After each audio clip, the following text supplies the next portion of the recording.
bien accueilli par cette communauté.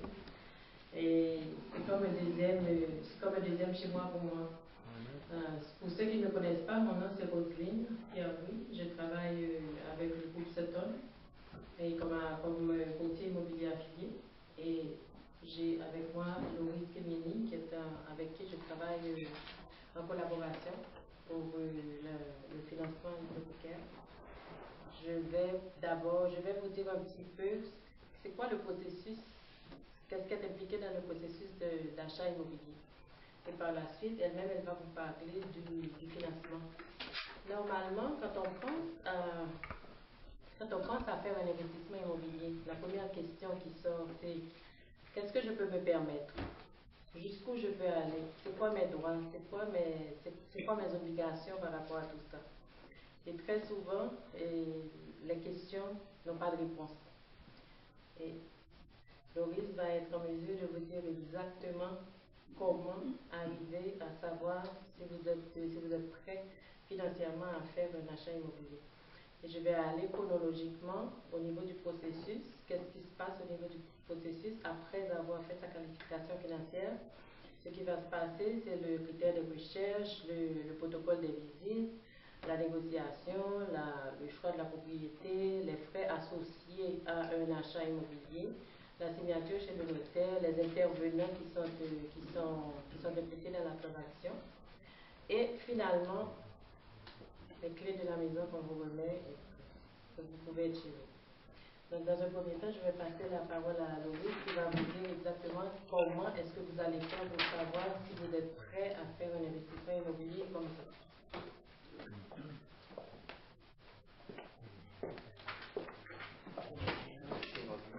Bonsoir tout le monde.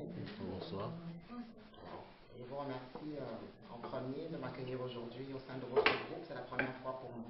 Et je vois que vous formez une belle famille et puis merci de m'accueillir une fois de plus. Alors, lorsque vous désirez acheter une propriété, vous devez vous poser la question en premier. Faire un petit survol de votre situation financière. Alors, qu'est-ce que j'ai comme revenu? Qu'est-ce que j'ai en termes de mise de fonds? Donc, mise de fonds, c'est ce qu'on investit, qu'on donne pour que la banque nous donne la contrepartie pour l'achat. Également, il faut vérifier à un temps soit peu, un minimum, son bureau de crédit. Savoir qu'est-ce qui se passe dans le bureau de crédit. Est-ce qu'on est capable, avec ce qu'on a, d'aller chercher un financement? Donc, ça, c'est très important. Alors, une fois qu'on répond à ces questions et qu'on pense qu'on est prêt, à ce moment, on fait appel, avant de faire appel à Roselyne, moi j'interviens pour valider avec vous les informations que vous avez, donc versus vos revenus, vos avoirs et vos dettes. Est-ce que vous êtes capable d'aller chercher quelque chose, un beau potentiel? Donc, une fois qu'on s'assoit et qu'on fait ces calculs-là, il faudrait savoir d'abord que pour ce qui est de la mise de fonds, on peut avoir plusieurs types de mise de fonds. On peut avoir un don de la famille, il faut que ce soit la famille proche, absolument. On peut avoir des économies, on peut sortir l'argent derrière quand on parle d'un premier achat. Également, ça pourrait être de l'argent, ça pourrait être des économies, je veux dire, qu'on a fait dans le temps, mais il faudrait que ce soit fait au moins 3 mois avant qu'on se présente pour acheter la propriété. Ça, c'est sûr et certain. Alors, comment ça se passe la préqualification? Donc, vous devez, lorsqu'on se rencontre, il faudrait que quand vous avez déjà tous vos papiers, il faudrait s'assurer que au niveau de votre employeur, que ça fait au moins 1 an, mettons 3 mois que vous travaillez, que vous avez soit, si vous travaillez depuis 3 mois, il faudra absolument avoir une lettre d'employeur qui confirme que oui, vous êtes permanent. Ça, c'est très important. Également, pour ce qui est de la mise de fonds, il faudrait qu'elle soit dans votre compte depuis 3 mois. Également. Donc, une fois que j'ai fait la validation et que je m'assure que vous vous qualifiez, il y a des ratios à respecter au niveau de l'assurance. Je vais vous présenter Rossan Touko, qui est mon collègue au niveau de la SCHL. C'est la SCHL qui décide, lorsque vous avez juste 1% de mise de fonds, c'est eux qui décident, voilà, s'ils acceptent ou pas votre demande. Bon, on parle de mise de fonds ici. Tout à l'heure, je vous ai dit vous assurer que vous avez un peu d'argent de côté. Le montant minimal de mise de fonds au Canada, c'est 5%. Donc, vous ne pouvez pas acheter si vous n'avez pas de mise de fonds. C'est très important à savoir. Si vous avez entre 5 et 19,9%, on est obligé de passer avec l'assureur après. Mais si vous avez plus que 20% de mise de fonds, là, c'est une entente directement entre la caisse et vous. Donc, l'institution financière avec laquelle vous achetez et vous. À ce moment, on n'a plus besoin de faire appel à l'assureur. Alors, Osman, est-ce que tu peux venir nous parler un peu de la SCHL, comment ça fonctionne? Bonjour tout le monde. Oui, moi c'est Roustan Touko, gestionnaire de compte pour la SCHL. Je travaille avec Loris depuis plusieurs années. Donc comme elle a dit, la SCHL va intervenir après le processus que Loris aura fait à travers Desjardins. Et la SCHL, c'est la Société canadienne d'hypothèque et de logement. C'est une société de la couronne, un organisme fédéral. Et notre rôle, en fait, c'est d'offrir des garanties à Desjardins, par exemple. Ça veut dire quoi? Au Canada, les lois bancaires disent que lorsque quelqu'un veut s'acheter une propriété, c'est les lois bancaires, c'est pas Desjardins, c'est dans tout le Canada, ça prend 20% minimum d'apport personnel. Ça veut dire quoi? Ça veut dire que si une maison vaut 300 000 $, ça vous prendra 60 000 $ d'apport personnel. Ça, c'est votre argent, vous, que vous devez mettre sur la table. Mais on s'entend, vous et moi, que ce n'est pas tout le monde qui a 60 000, 20% de 300 000 $ au Canada. Ce qui fait que le gouvernement a pensé à ça et a dit, OK, comment est-ce que je pourrais répondre aux besoins en matière de logement pour les Canadiens? Ben, je vais créer la SCHL. En créant la SCHL, ça fait que la SCHL apporte des garanties supplémentaires à Desjardins. Il dit à Desjardins, écoute, au lieu de 20%, tu vas permettre aux Canadiens d'acheter la propriété avec 5% seulement. Nous, on va vous baquer, on va vous apporter la garantie nécessaire. Donc c'est grâce à la SCHL que l'on peut s'acheter avec 5% de mise au fond. Je pense que j'ai tout dit. Oui. C'est la garantie que la SCHL donne à Desjardins. C'est ça. Elle est sous quelle forme? C'est sûr que c'est une garantie disons, s'il y a un défaut de paiement, par exemple. Supposons que vous achetez la propriété et à un moment donné, il y a des difficultés, ça peut arriver, et vous n'arrivez plus à subvenir, à payer votre hypothèque. Desjardins, ce que la SCHL va faire, c'est que la SCHL va payer le montant que tu dois à Desjardins. La SCHL va reprendre la maison pour la remettre en vente. Cependant, c'est sûr que nous, en tant qu'organisme fédéral, on est là pour aider tous les Canadiens. Le but, ce n'est pas de reprendre la maison. Là, je vous ai simplement expliqué le processus, mais rarement on en arrive là, parce qu'il y a toujours des voies et moyens qu'on essaie de trouver pour que les gens gardent leur maison. Mais c'est sûr que c'est une société d'assurance. Il y a une prime qui est associée à ça.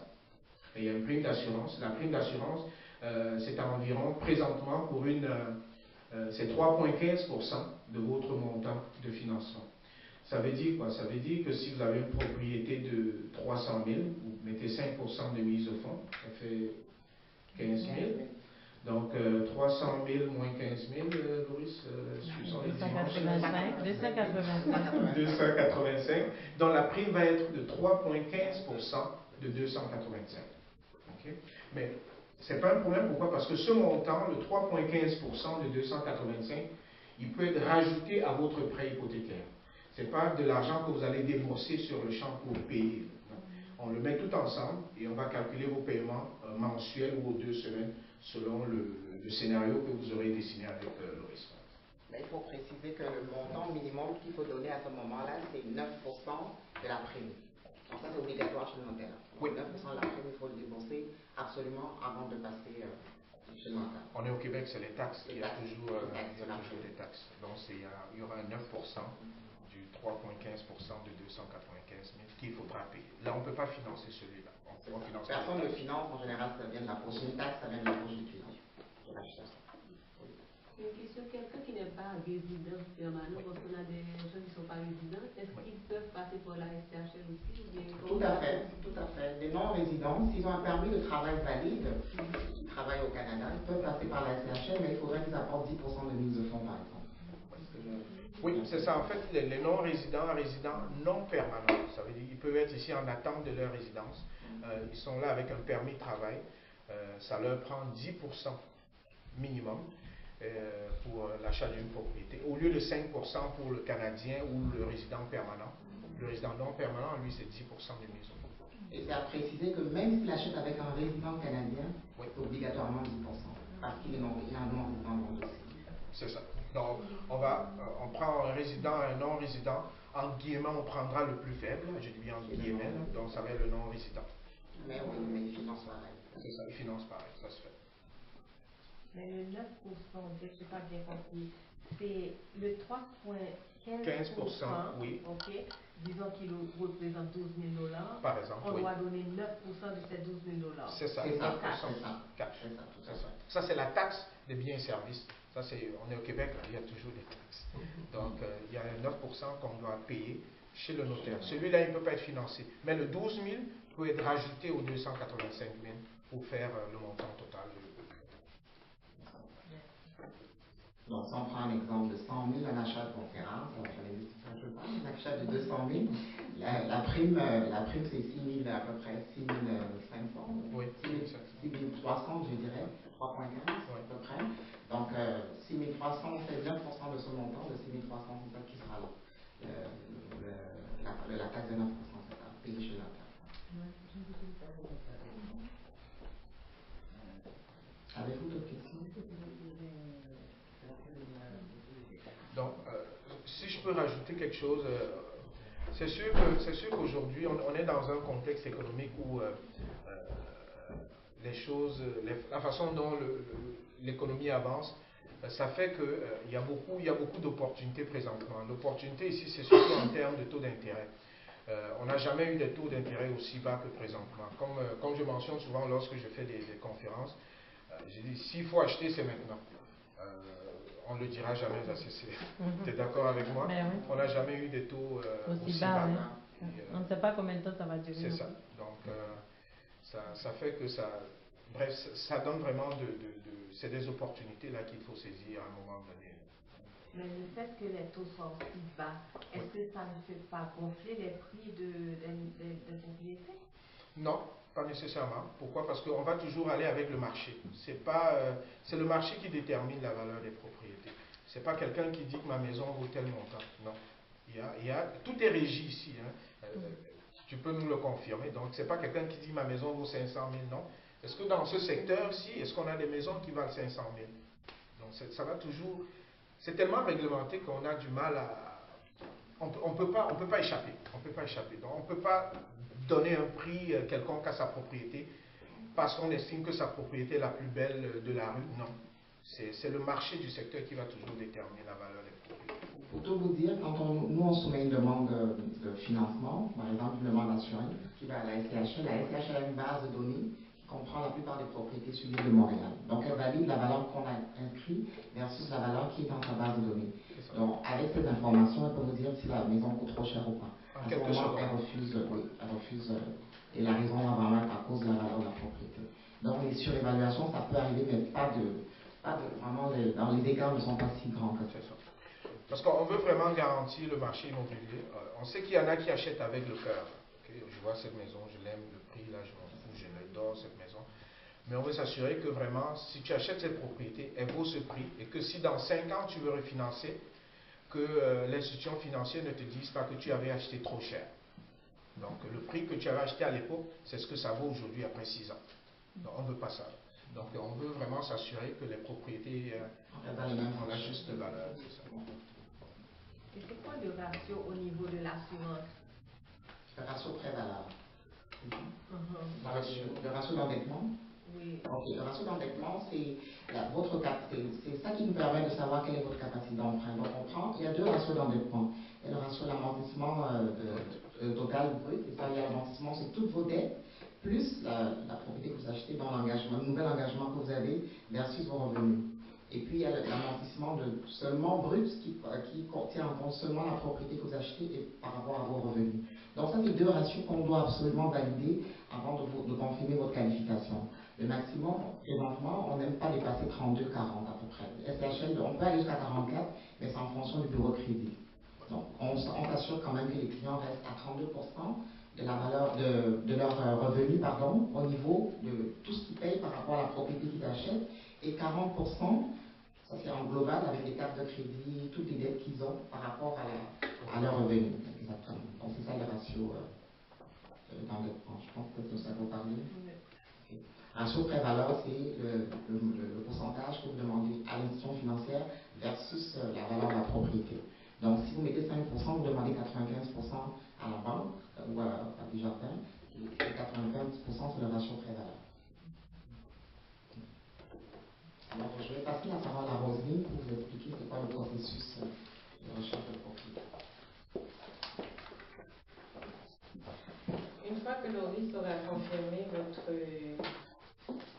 aura fait votre qualification hypothécaire, votre qualification financière, là maintenant, on se rencontre et on vérifie pour voir exactement qu'est-ce que vous voulez comme investissement.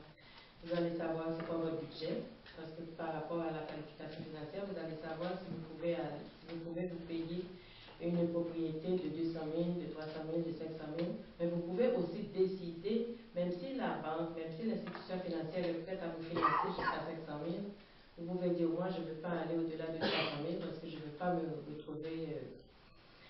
Donc, ce qu'on fait, on a les critères de recherche, vous connaissez votre budget, on vérifie dans quel secteur vous voulez vous installer.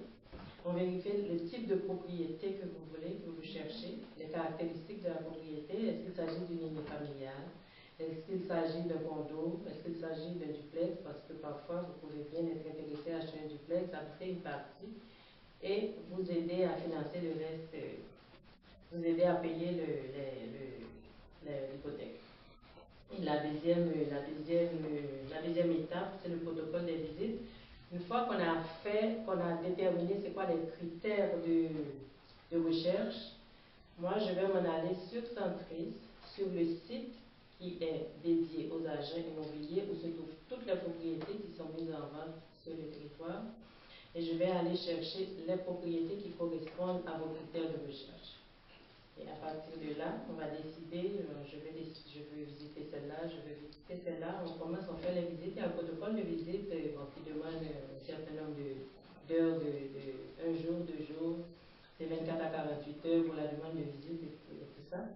Et une fois que la propriété, que vous avez visité vos propriétés, que vous décidez, bon, je veux celle-là, et à ce moment-là, on va vérifier le prix de la propriété, faire une évaluation, vérifier que dans le secteur, le prix sur lequel la propriété, enfin le prix auquel la propriété a été listée, c'est un prix raisonnable. Et à partir de là, on fait une offre d'achat. L'offre d'achat va être conditionnelle à une série de critères de financement, bien sûr, qui devraient être approuvés. Votre inspection, moi que je demande toujours aux clients de faire inspecter leur propriété pour s'assurer que les problèmes mineurs ou majeurs soient décelés et qu'ils sachent exactement où ils sont. Et une fois que la propriété que le prix a été accepté, que la propriété a été acceptée, le prix d'achat a été accepté et tout, maintenant vous devez retourner, oui. Et là où vous faites l'investigation, c'est vrai que quand elle est dans le même secteur, ça va dire qu'il y a une valeur aussi. Ça dépend de l'état.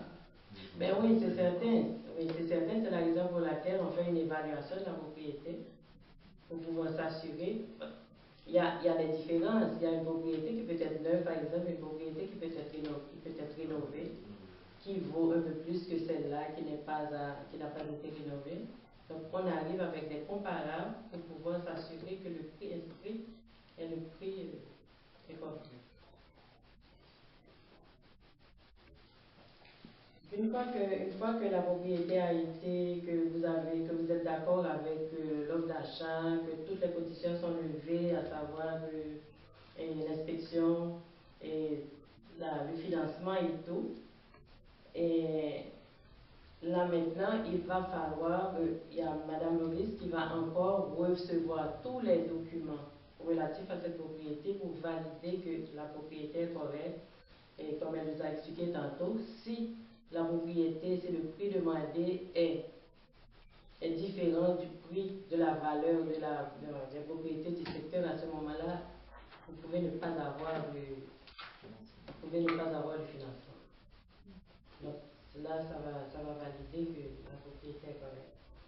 Et une fois que tout ça est fait, il y a les frais associés à toute propriété que vous achetez. On a les frais de notaire, que c'est l'acheteur qui paie généralement les frais de notaire parce que vous devenez propriétaire. Les frais de notaire, ça se situe entre 900 et 1400 $. Tout dépend du notaire. On a aussi, il y a l'inspecteur en bâtiment dont je vous ai parlé tantôt. Le prix varie de 400 à 600, tout dépend du type de propriété choisi. Et on a aussi les droits de mutation qui vous permettent de devenir propriétaire. C'est ce qu'on appelle la taxe de bienvenue. C'est très bizarre, mais comme bienvenue, vous avez quelque chose à payer. Et la taxe de bienvenue, elle est calculée de la même façon partout au Québec. Vous payez 1,5% sur les premiers 50 000, 1% entre 50 et 250 000 et 1,5% sur tout montant au-delà de 250 000. Donc pour une propriété à environ de 200 000, ça va vous faire une taxe de mutation de 1 750 $. Est-ce que c'est continuel ou bien? Non, non, c'est une seule fois. Une seule fois. Ça, c'est pour devenir propriétaire. Et cette taxe, cette facture, vous la recevez un mois après votre installation, à peu près, par la ville. Ça n'a rien à voir avec le notaire, il la calcule pour vous dire à peu près ce que ça va vous coûter, mais cependant, c'est la ville qui vous envoie cette facture. Et maintenant, si vous êtes locataire, par exemple, il faut faire attention pour savoir, lorsque vous avez un bail de location, il faut vous assurer dans les conditions de choisir une date de prise de possession qui soit en accord avec la date où vous devez laisser votre propriété pour que vous n'ayez pas de propriété à payer en même temps, un loyer et une hypothèque. En gros, c'est ça, et au niveau de la... En gros, c'est ça pour les étapes à suivre pour le choix et l'achat d'une propriété. Et le jour où vous passez chez le notaire, vous avez signé l'acte de vente, vous devenez propriétaire. Et la banque est basée pour vous dire, moi je veux coûter Jean-Claude 250 000 pour 150 000 $. Mais c'est justement... C'est vraiment en fonction de vos revenus et de vos engagements. Engagement, je parle de dette. C'est en fonction de vos revenus. On prend vos revenus, okay, je parlais tout à l'heure du ratio d'endettement. On prend toutes les dettes que vous avez, tout ce que vous payez tous les mois, les dettes récurrentes comme les cartes de crédit, les marges de crédit, les prêts auto et compagnie, plus ce que vous allez payer, le nouvel engagement qui est l'achat de la nouvelle maison que vous désirez acheter, tout ce qui représente le paiement de la maison, avec des charges taxes municipales et scolaires. On prend toutes ces informations-là par rapport à votre revenu. À ce moment, on peut vous dire, voilà, avec ce que vous nous avez donné comme information, vous pouvez acheter une maison de 200 000, de 300 000 ou plus. Et on ne s'arrête pas juste là, parce que vous pouvez peut-être être qualifié pour acheter une maison de 300 400 000, mais vous n'avez pas la mise de fonds. Donc, on regarde aussi en fonction de qu'est-ce que vous avez économisé. Si vous avez économisé 10 000 $ et vous voulez acheter une maison de 500 000, on s'entend qu'il y a un écart. Donc, il vous faut encore un peu plus de mise de fonds pour arriver à votre objectif. Et je voulais tout à l'heure, je ne vous ai pas dit qu'on est obligé d'avoir au moins 1,5% de côté. Donc, à part la mise de fonds, on devrait avoir au moins 1,5% pour pallier aux frais de démarrage. Elle parlait tout à l'heure de la taxe de mutation, la taxe de bienvenue. Donc, ça représente justement ces frais-là, les frais notaires. Donc, avant de passer à la banque pour vous faire qualifier, vous devez avoir cet argent-là. Pas pour vous faire qualifier, pardon, pour acheter la propriété, vous devez avoir économisé et la mise de fonds et le 1,5%. Et je veux également vous dire qu'il n'y a aucun frais pour vous faire évaluer dans une institution financière. On ne vous charge aucun frais pour ça. C'est gratuit. Et pour ce qui est la gestion de votre hypothèque, il n'y a pas de frais non plus. Donc, votre hypothèque, tout ce que ça demande, c'est votre compte bancaire chez Desjardins, par exemple. Vous devez avoir un compte bancaire en tant que membre de Desjardins. Et vous payez, si vous avez des frais, en fait, une espèce de frais de gestion mensuel, ça fait partie, mais on ne charge pas des frais pour le paiement de votre hypothèque. Ça n'existe pas. Par contre, pour ce qui est pour la qualification, je voulais mentionner que toutes les familles qui ont des enfants en bas de 15 ans, on prend en considération les allocations familiales que le gouvernement nous envoie. Les allocations familiales du fédéral et puis du Québec. Donc ça, c'est un revenu quand même qu'il faut considérer. Alors quand vous vous préparez pour l'achat, additionner ces montants-là à vos revenus à vous, ça vous aide à passer au niveau de la qualification, évidemment quand les enfants sont en bas de 15 ans. Avez-vous des questions? Est-ce que ça veut dire que c'est plus facile de passer avec Desjardins Ou bien c'est parce que vous travaillez exclusivement avec Desjardins? Je parle présentement, je travaille exclusivement avec Desjardins. Et Desjardins est quand même le plus grand prêteur au Québec. Donc, en général, Desjardins approuve plus que les autres institutions financières. On a des statistiques là-dessus. C'est reconnu. Presque partout au Québec, tout le monde sait que Desjardins est le plus gros prêteur au niveau du financement hypothécaire.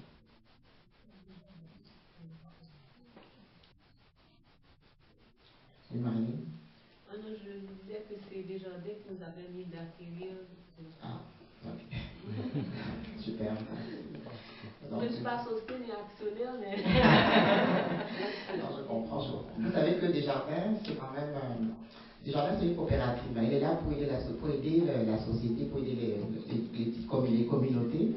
Donc, même quand vous investissez chez Desjardins, vous avez toujours un retour, il y a une ristourne. C'est comme si vous êtes actionnaire et puis en contrepartie, quand vous payez les intérêts, ils vous donnent en bout de ligne, ça vous revient parce qu'on n'est pas là pour faire forcément de l'argent, mais il faut quand même que la société fonctionne pour continuer à aider aussi les autres dans la communauté. Mais c'est ça, vous n'êtes pas perdant à 100% là, parce que vous avez au moins quelque chose qui vous retourne dans vos poches. J'adore Desjardins. C'est gentil, merci beaucoup. Écoutez, je voulais aussi vous mentionner qu'on a préparé un petit sondage qu'on va vous remettre chacun, donc vous devrez le compléter et nous remettre. On a des petits cadeaux aussi pour vous et on a des prix de présence à faire tirer parce qu'on est très heureux de vous voir tout de suite. Je veux juste ajouter une dernière chose très importante qui va certainement arriver lorsque vous allez prendre la décision d'acheter. Pendant que vous allez faire les visites de propriété, le moment venu, il va certainement arriver que vous ne trouvez pas la maison ou la cuisine ou la salle de bain qui correspond à la salle de bain que vous choisissez. Sachez que vous n'allez presque jamais trouver la maison parfaite. Mais on peut la rendre parfaite, cette propriété-là. Comment? En faisant un achat avec amélioration. Ça veut dire quoi? Ça veut dire qu'on prend par exemple une maison de 200 000. La mise de fonds, c'est 5% de 200 000, c'est 10 000. Okay. Vous voulez refaire la salle de bain et la cuisine, par exemple, à 20 000 $. Okay. Ça veut dire quoi? Ça veut dire que au niveau du prêt total, on va regarder la valeur de la propriété après la mise, après les rénovations, excusez-moi. Donc on parle de 220 000. Donc votre mise au fond va être basée sur ce 220 000. Donc au lieu de 10 000 de mise au fond, on va parler là de 11 000 de mise au fond. Donc 5% de 220 000. Donc 1 000 $ de plus, ça vous fait 20 000 $ de rêve. Et là vous aurez, comme je mentionnais, la maison de vos rêves. Au lieu de... Ça date de moins, non, c'est pas nouveau. Non, c'est pas nouveau. Au lieu d'utiliser la carte de crédit ou les marges de crédit pour faire les rénovations de 20 000, on met tout dans l'hypothèque, au taux de l'hypothèque. Ça peut être très avantageux. C'est très important. Merci Rostand pour ce point. On n'a pas mentionné. Oui, l'achat-rénovation. Avant, au Canada, on était capable de refinancer sa propriété, même si des fois au début, on avait des 0% de mise de fonds. On pouvait refinancer, remettre des travaux dessus. Depuis quelques années, on ne peut plus le faire. Ce n'est que quand on a payé au moins 20% de la valeur de sa propriété, donc on a une équité de 20% sur notre maison, qu'on peut refinancer la propriété. Alors, si vous voulez faire des travaux et que vous ne le faites pas au début, vous êtes obligé d'emprunter par la suite sur des cartes de crédit, des marges de crédit, à taux beaucoup plus élevé que sur le prêt hypothécaire pour faire vos travaux. Donc, c'est vraiment un bon point, parce qu'au début, si vous le faites en partant, vous savez que bon, au moins, c'est la maison dans laquelle je vais vivre pendant longtemps, je mets à mon goût et je finance sur mon hypothèque, vous en avez pour longtemps, et c'est une bonne valeur que vous donnez à votre propriétaire à ce moment-là. Et vous économisez beaucoup en termes d'intérêt. Mais si on a déjà une propriété, après quelques années, l'équité qui existe sur cette propriété, est-ce qu'elle peut servir de mise de fonds? Tout à fait. Tout à fait. Sauf qu'il faut qu'on réévalue votre propriété. Si au départ, vous avez pris une assurance prêt sur votre propriété, donc vous avez mis 5% ou 19%, donc en bas de 20% que vous avez donné, on doit réévaluer la propriété pour voir combien vaut par rapport à l'hypothèque qui vous reste à payer. Donc, si elle vaut 80%, si elle vaut 78%, donc vous pouvez aller chercher juste 2%, qui n'est pas assez. Donc, il faudrait vraiment qu'elle vaille plus, beaucoup plus, pour que vous puissiez aller chercher l'équité afin de rénover votre propriété. Parce que vous ne pouvez pas refinancer et demander plus que 80%. C'est fini ça. On a un point qu'on a oublié. On a fait le tour. Avez-vous d'autres questions? Ok, alors je vais vous remettre les sondages et Rosine va faire le tirage. Alors, je vous remercie de votre attention. Ça nous a fait plaisir d'être avec vous aujourd'hui. Et si vous avez des questions, si vous avez, quelle que soit la question que vous pouvez avoir, nous allons vous laisser nos coordonnées, que ce soit Loris ou moi. Vous pouvez toujours nous appeler et ça nous fera plaisir de vous aider.